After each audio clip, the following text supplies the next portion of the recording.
Hello everybody, I'm gonna start this video by saying that talking about other people is practically never a good thing to do. I thought about how to make this video considering where the video idea come from, and I realized that I will have to talk about other people, and that if I am talking about these other people, even if I try to keep my thoughts clear, small, concise, it will still come off as a critique of their practice. And then I sat there thinking, maybe I shouldn't do it. And then I decided to do it anyway. I am very well aware that that is not a nice thing to do. That is not a normal thing to do. That is not something that should be normalized. You shouldn't be there critiquing other people, because that is the equivalent of, well, poking a stick inside a hornet's nest. Best case scenario, if the hornets are feeling nice that day, you're already an asshole for poking it with a stick. They're gonna ignore you. Worst case scenario, you're gonna get stung. Like, there's never a good outcome, but it is an exciting thing that people do, because it can be exciting to have gossip and talk about other people. But it is not a noble thing to do. It is not a normal thing to do. And if your thoughts are constantly whirling around other people, celebrities, YouTubers, influencers, yada yada yada, it might be an idea to get a few more interests and a couple more hobbies. My cat is choking in the background. If you can hear that, it's just a hairball. He's gonna be okay. But whenever microphone picks up these kind of things, it obviously freaks everyone out, because it sometimes does sound like somebody's dying in the background. Nobody's dying. That's just a cat on the rug. I'm also almost entirely makeup free today. I just came out of the shower and decided to start a video. I know that that's not necessarily proper or decent. This is already a rant, isn't it? But I'm gonna be getting through a whole bunch of my day right afterwards, and I don't want to use water on my skin again because it might irritate it.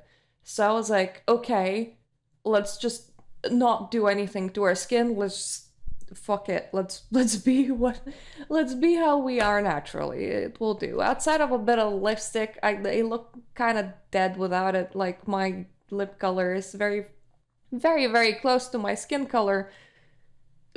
Because I can get anemic, it sometimes can even go a bit blue. So trust me, if I didn't do this part, you would be asking if I'm okay. I am okay, but it's just what a complexion is. Anyway, so for today's topic, let's just start talking about something that matters a lot more than this intro. Spirituality isn't exciting. I don't know how else to put this. What is exciting is the scenarios that you make up in your head. But non-exciting things don't sell on YouTube. So if, let's say, you were going out ghost hunting, what it would include, unless you of course took a whole bunch of rowdy friends that were okay with throwing knives and forks at you, what it would include is, it would be including you walking through an empty building, perhaps seeing some wildlife, and then going through 8, 9, 10 hours, however long you just let the cam record, of footage just sitting there with a whole bunch of nothing. Of course, people found ways to make it exciting. Now they flick through radio stations to see if they can catch the ghost saying something to them through the words made out from different songs slash radios. Some people even like download an app that they think does exactly that, but what the app does is actually it's pre-recorded. So they get a lot more quote unquote meaningful communication by listening to an app that was specifically made to, scroll through a whole bunch of more spooky words and phrases. Unless you involve that into something like ghost hunting, what you would actually find is a whole bunch of hoping, a whole bunch of nothing and then a whole bunch of scrolling through a lot of footage of nothing. You might here and there find something, a tiny bit exciting, but it won't be like as dopamine levels raising as when you see these big YouTube shows of I went out ghost hunting in this. Normally it's a B&B, by the way, like an Airbnb. And they will actually make up a backstory for it as well. So they will be like, I went out ghost hunting in the spooky mansion where like somebody murdered someone like a couple of years ago or whatever. And like so many spooky things are happening. Like, look at that shadow moving around. And it will be like their friend in a hoodie. Or like, oh my god, an object was just flown at me. And it's like literally their camera crew just like throwing stuff at him. So when you see a whole bunch of that like really exciting content, that's for the views.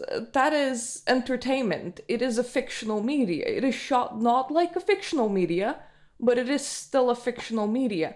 And the same applies if you're spiritual.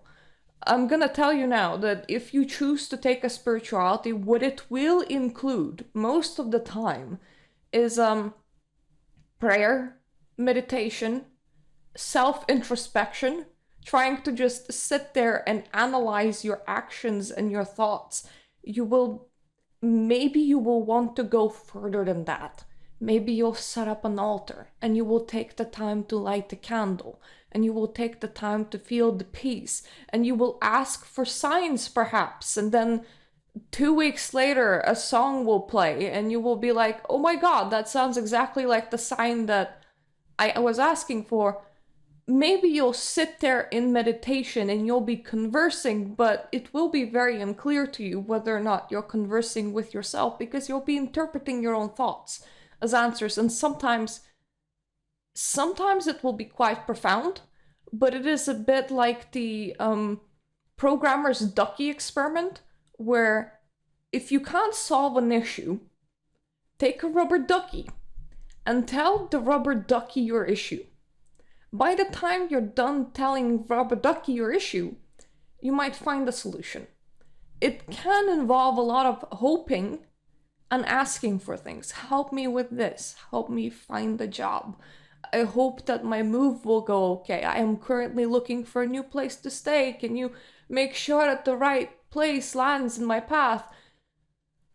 Sometimes it will feel like you definitely were helped by something because things will just align so beautifully.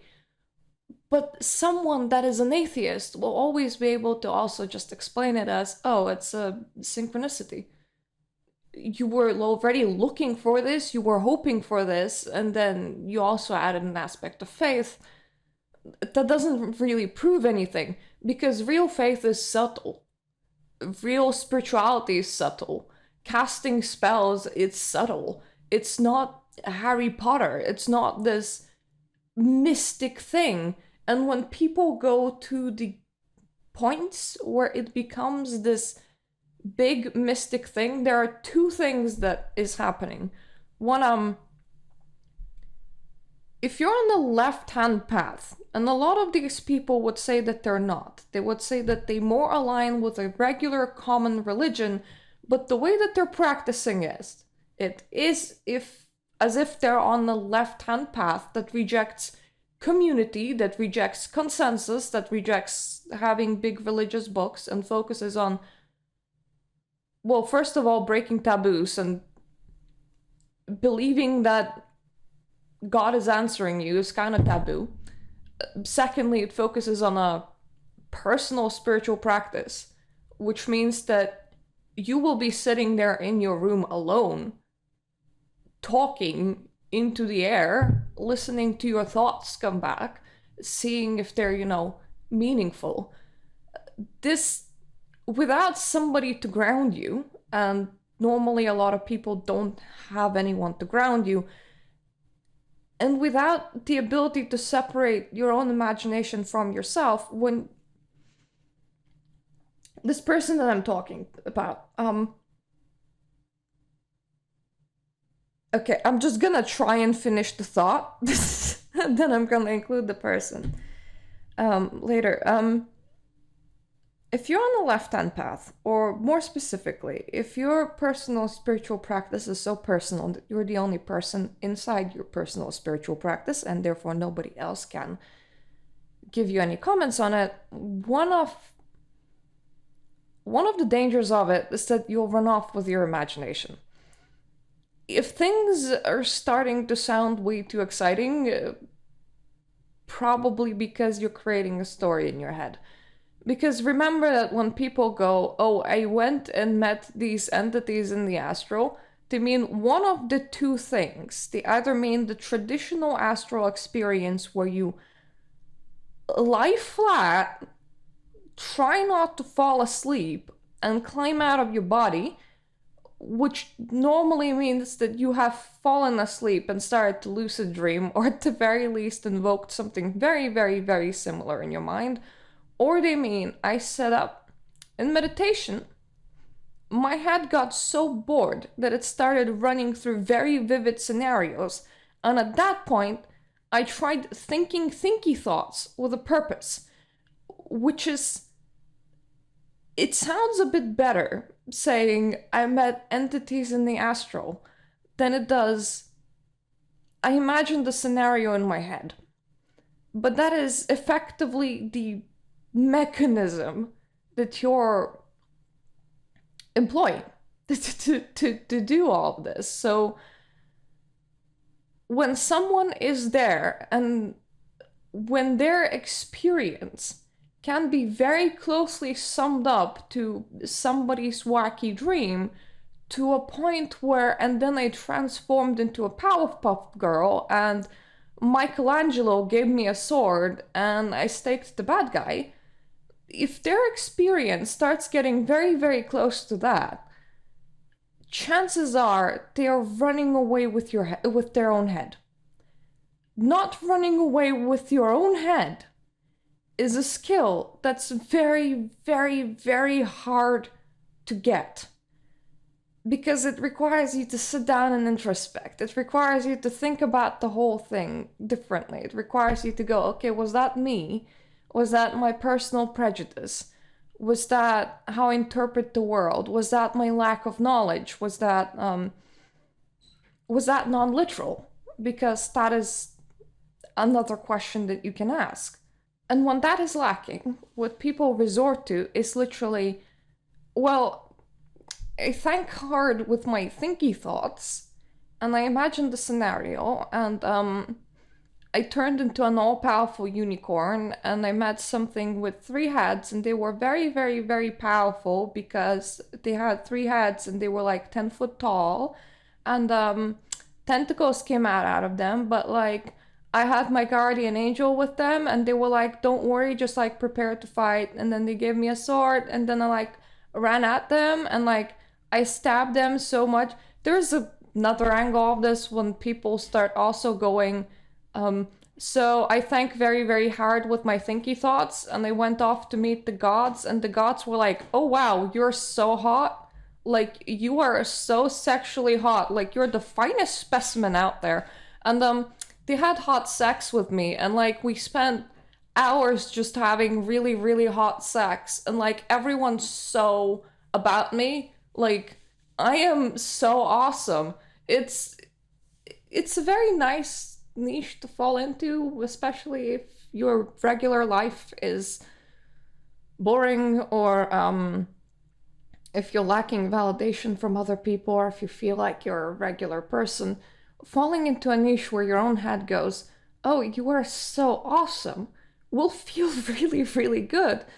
So to introspect and to pull back from that, to really think about these things, to categorize your experiences and what was an experience and what wasn't, it's something that is hard to do. It's not something that people want to do. And that is one side of it. The other side on YouTube is just purely writing fiction. Like, people will sit down in a camera and they will give you an account that will be purely fictional. They made it the fuck up. Like, they wrote a story And it is great, but they will portray it to you as if it wasn't the story. And it will overblow your expectations. And you will come into the spiritual practice thinking that this is like playing through your own choose your own adventure game. This is like being a hero. This is like being so wanted by all of these gods. And it's just not what it is. It is boring because you're not engaging your imagination and you're not trying to make a story the way that people that sell spirituality do.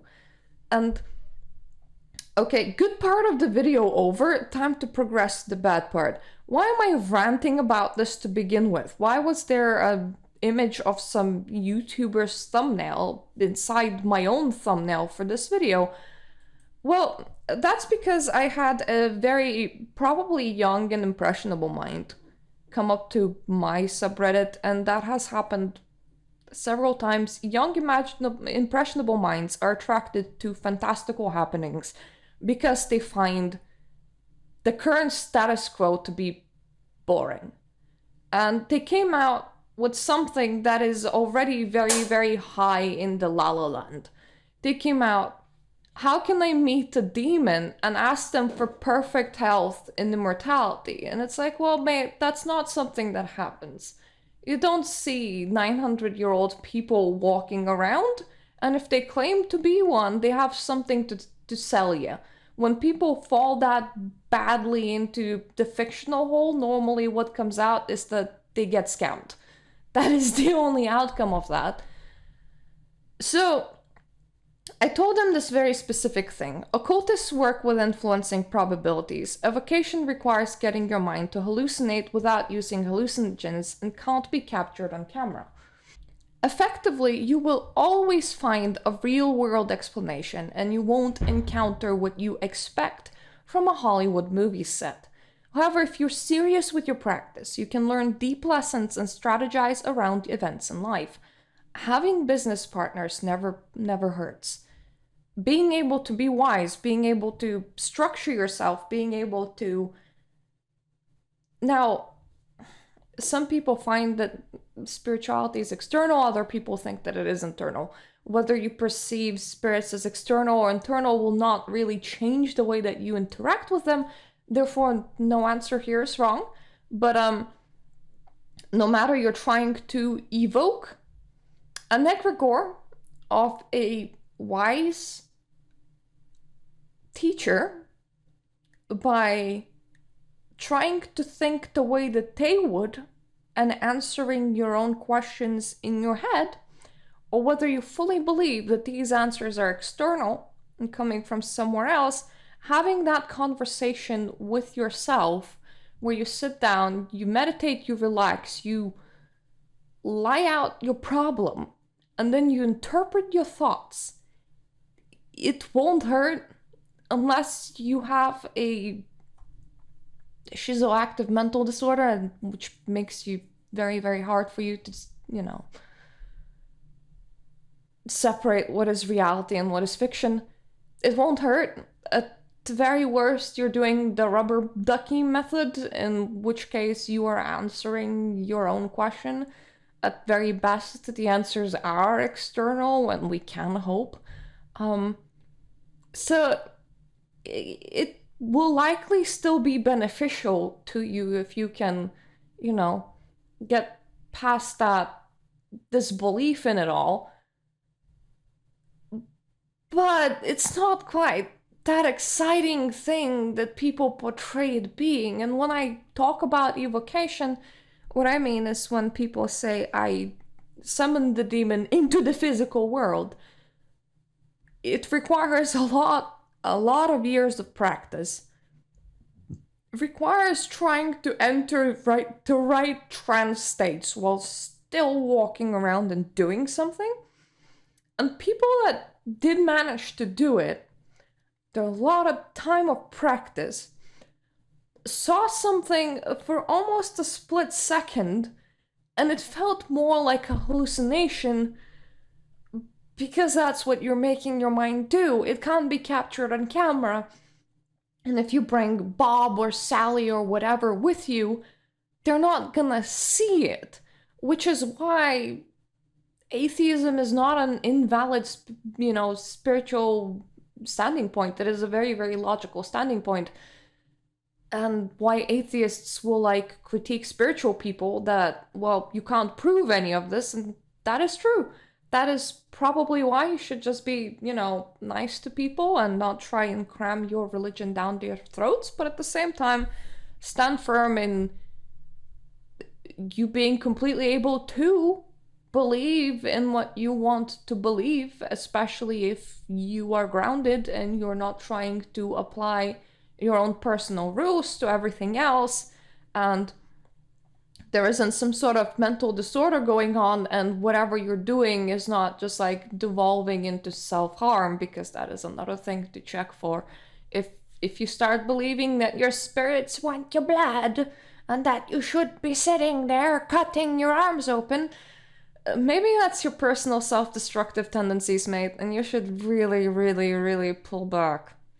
If you also get to a point, unless you're working in a very, very traditional setting, there are like some literal very, very traditional religious orders that requires you to like dedicate your food before it becomes food to the religious practice. So the slaughtering of the village cow will be a ceremony.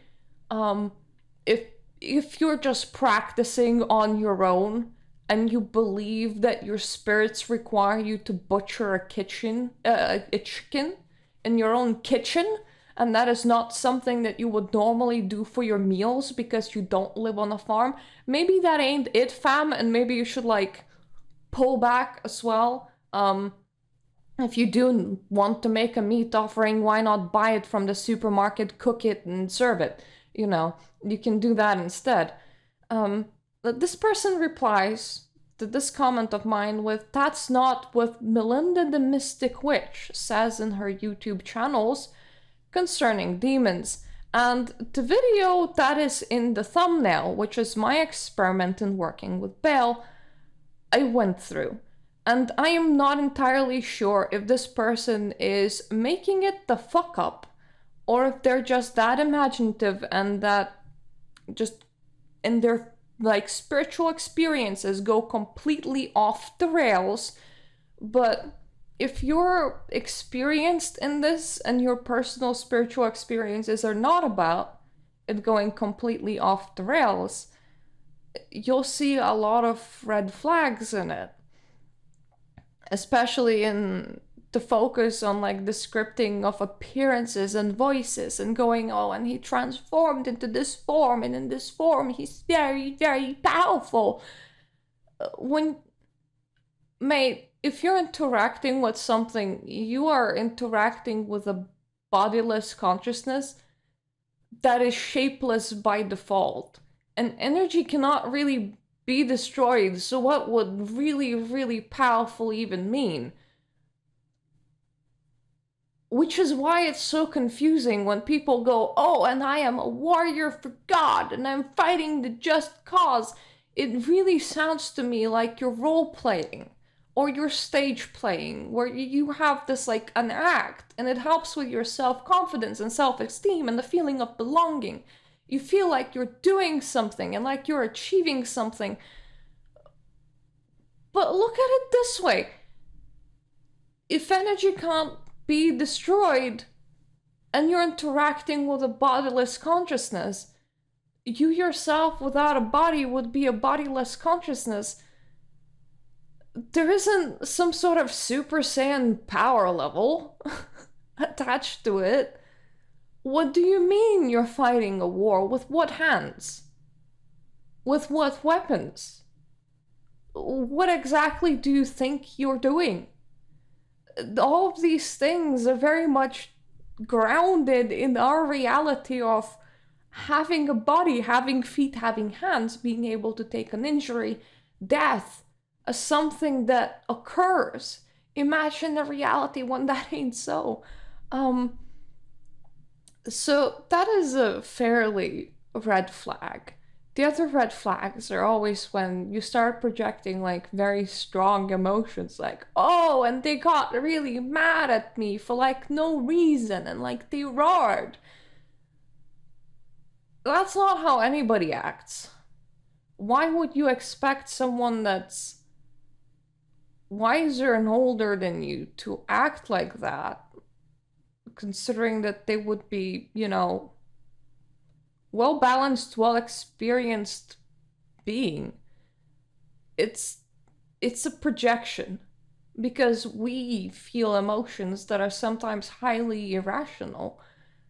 We act out because life is a learning experience, and learning to get past that is something that you do. And when people wrote a lot of like old gods and stories and everything, they projected a lot of qualities that are intertwined with just being a person. Because of course you would. That makes something a lot more relatable. But that doesn't make it logical.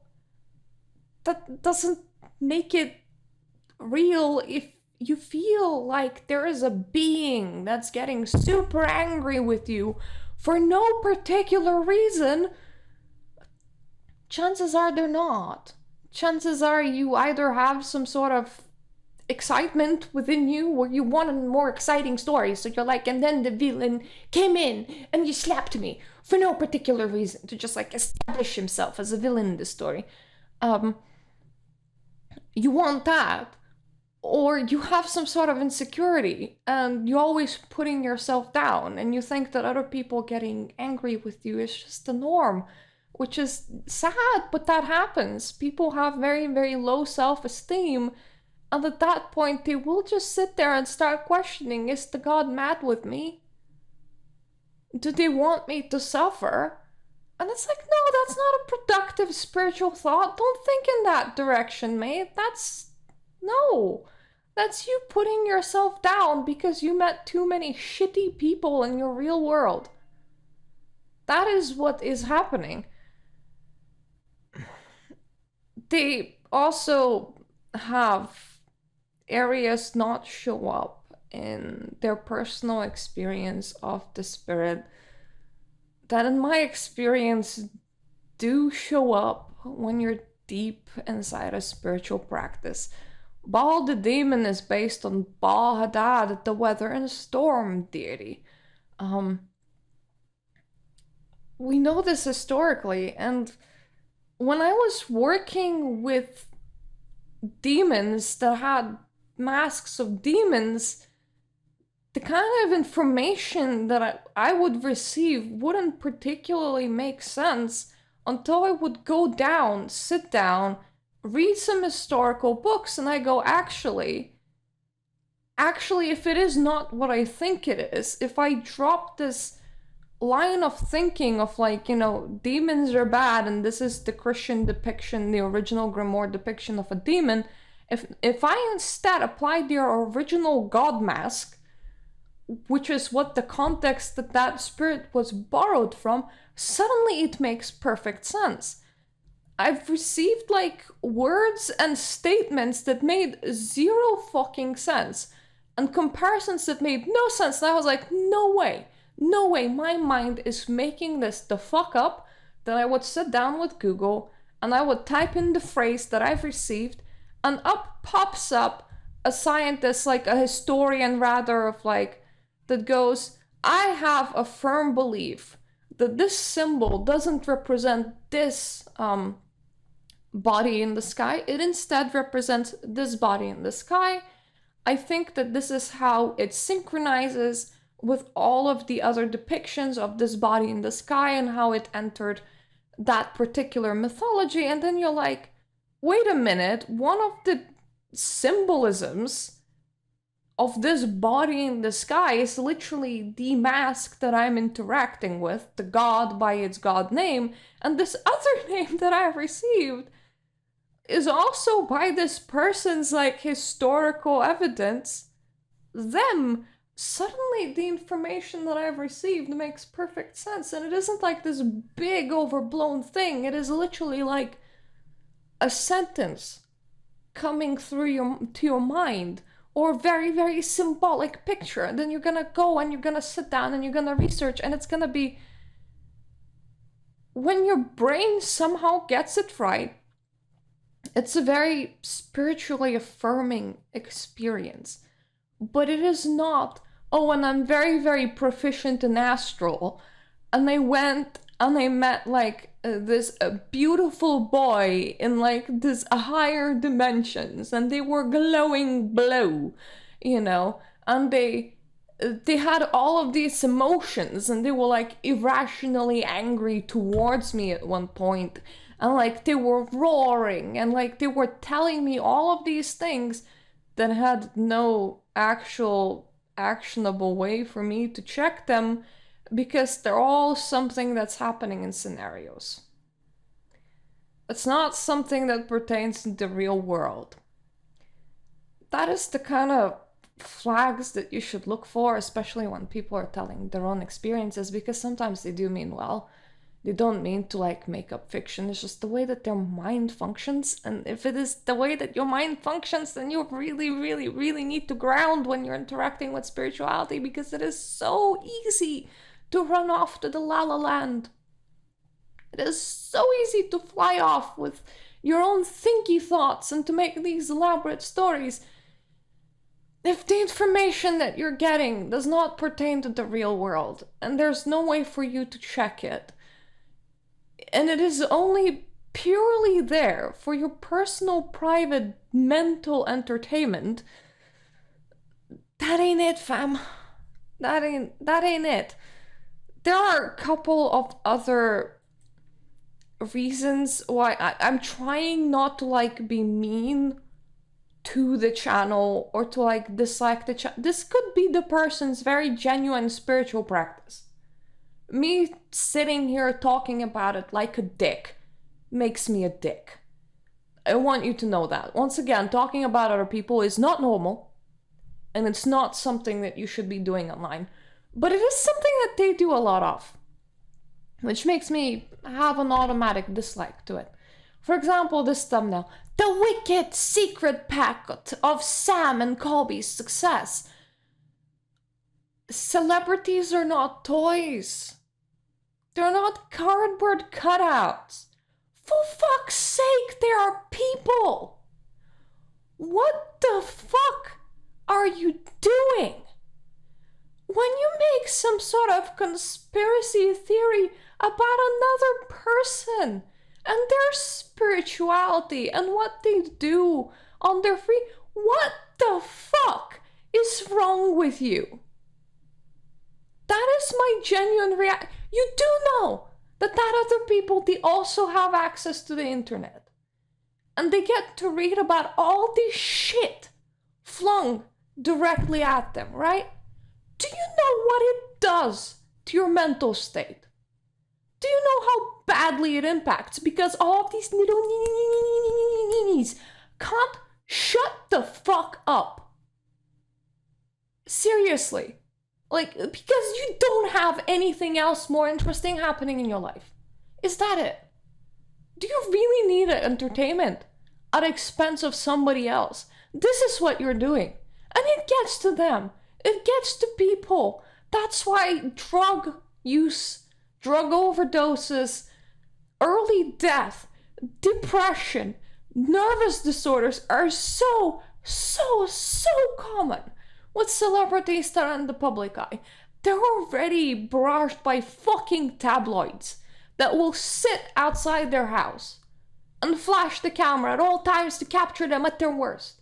To capture them without makeup, like I am right now, because fuck it. Sometimes you're human.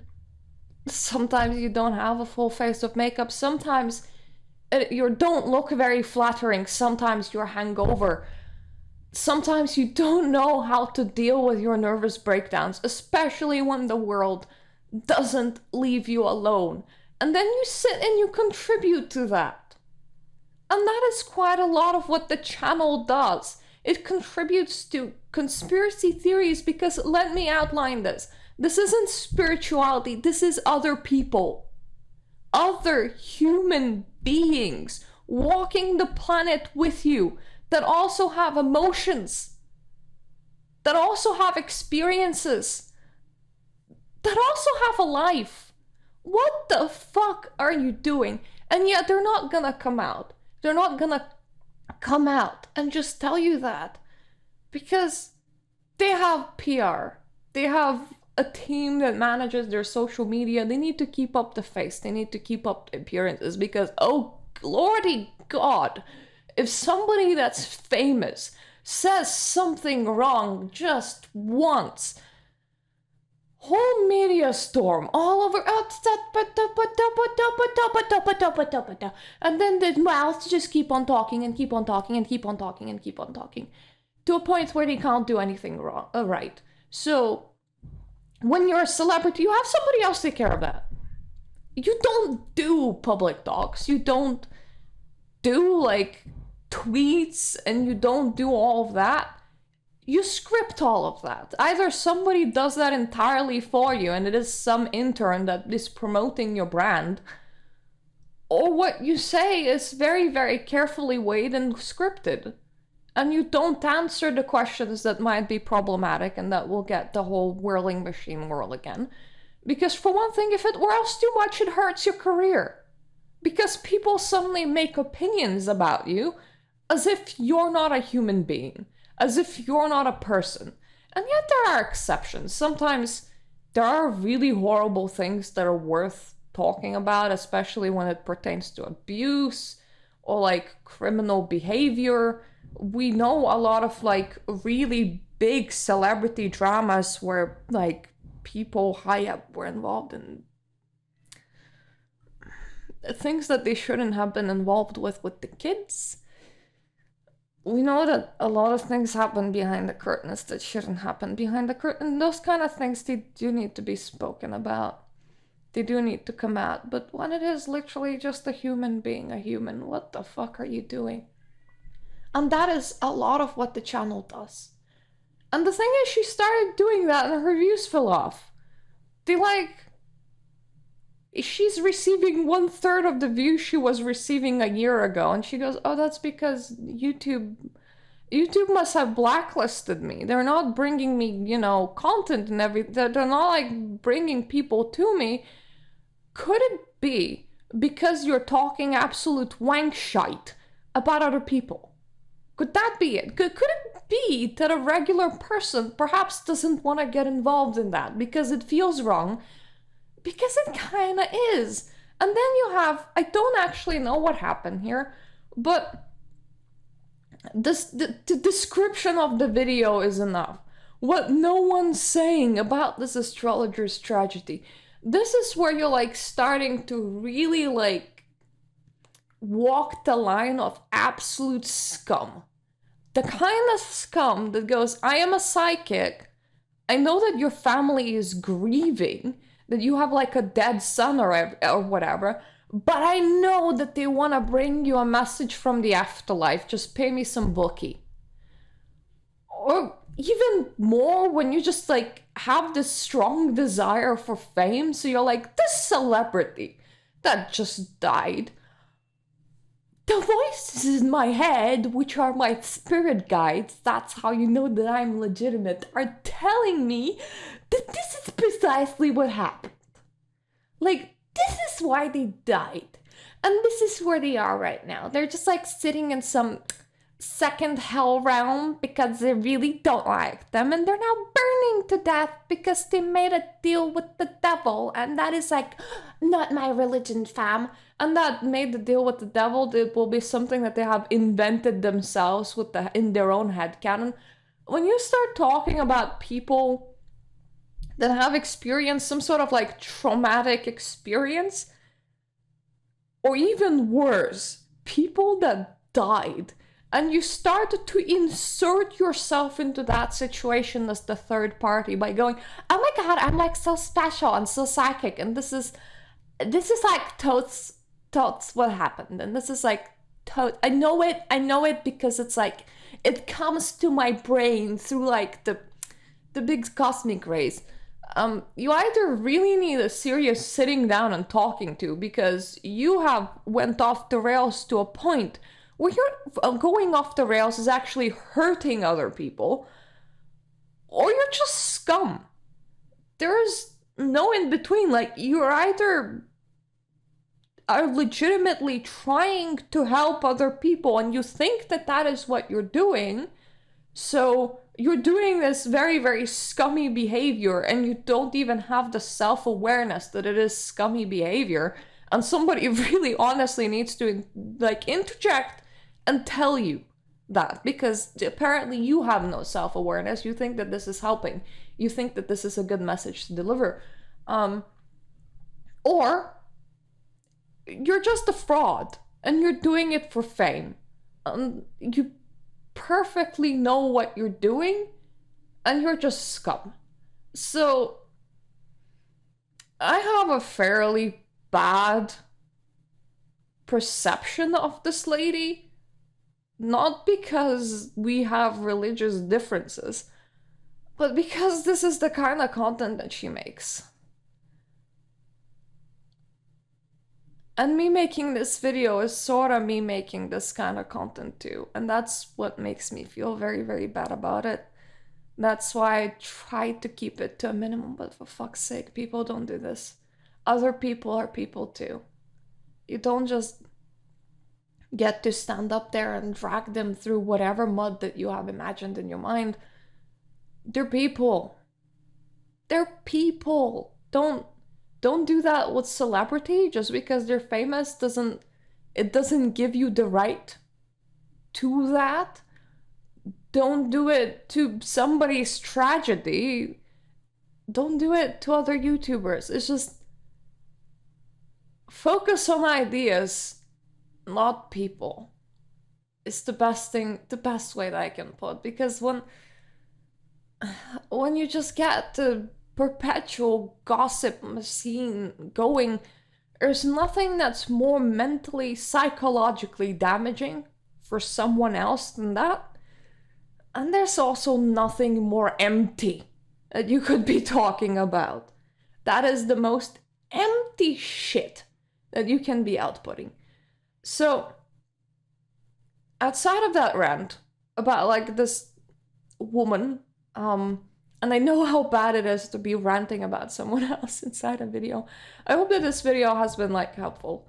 I hope that people will approach spirituality a bit more seriously, a bit more grounded. You don't need to have a spirituality. You can be an atheist.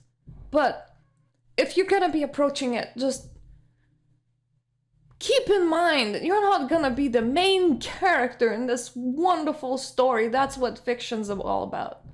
And what people sell you online for the most part is fiction. So yeah, thank you for watching. I'll be coming back with more Daggerfall soon. Toodaloo.